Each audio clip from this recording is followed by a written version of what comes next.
The All Progressives Congress (APC) Presidential Campaign Council yesterday gave reasons why People's Democratic Party (PDP) presidential candidate Atiku Abubakar cannot be trusted by Nigerians.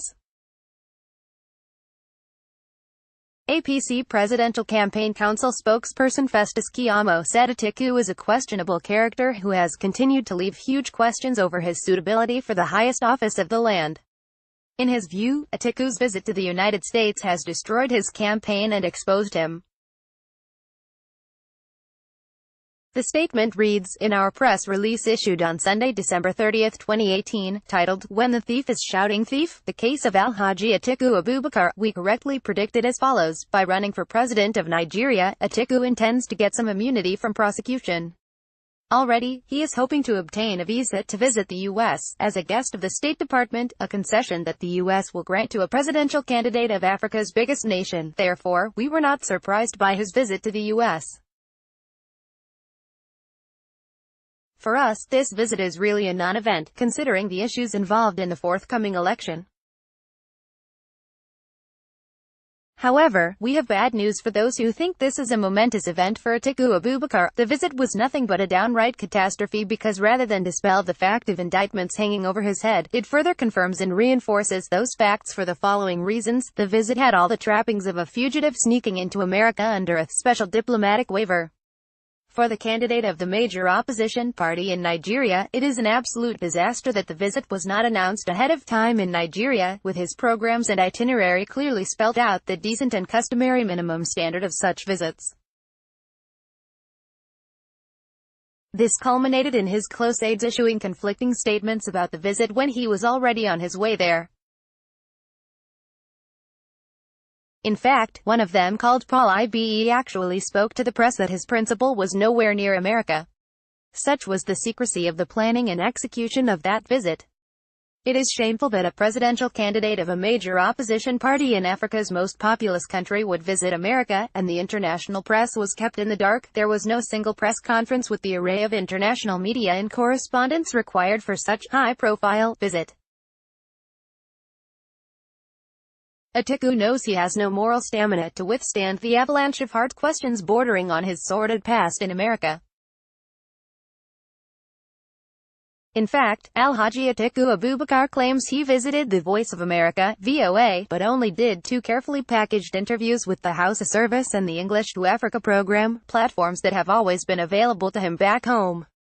How strange. In fact, both the Twitter handle @VoNews and official website of VOA did not mention any such visit of Alhaji Atiku Abubakar to their station. For news hounds, you would agree with us that such an important personality cannot walk into a news premises without reporters swooping on him.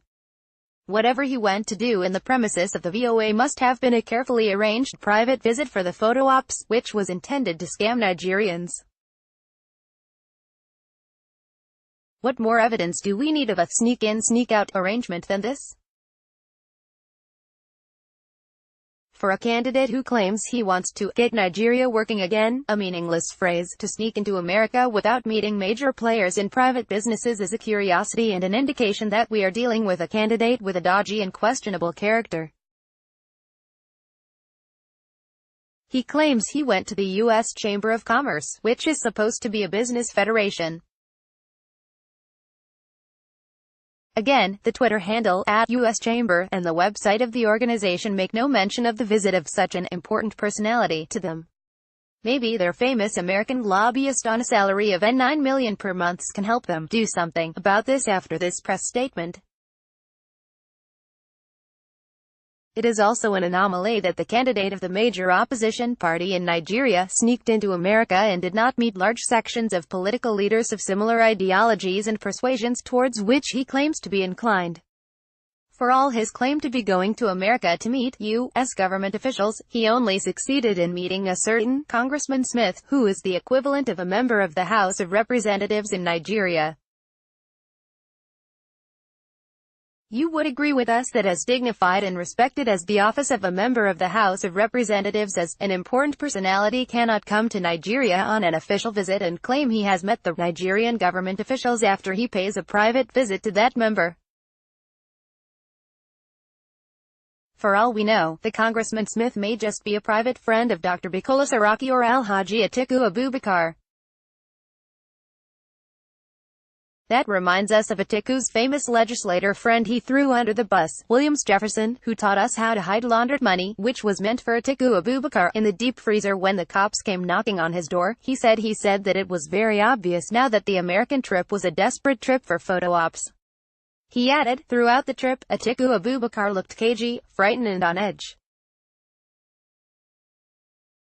We note the close support always provided by Senate President Bukola Saraki like a comforting guardian angel. The visit and arrangements smack of things local Yahoo boys do to scam their victims. It is utterly disgusting and puerile that it has been brought into a serious political contest. Rather than being the high point of his campaign, the American visit is indeed the lowest watermark of Atiku Abubakar's campaign. It was a political and PR disaster. The statements he released from there only to the Nigerian press back home that he intends to alienate other countries and do business with the U.S. is actually the antithesis to our policy of non-alignment. For the information of Alhaji Atiku Abubakar and his handlers, Nigerians know that Nigeria is already working again for everyone and not for a few. As confirmed by him in a town hall meeting a few days before his disastrous trip to the U.S., he said he wants to get Nigeria working again, only for few of his friends who he claims he wants to make rich.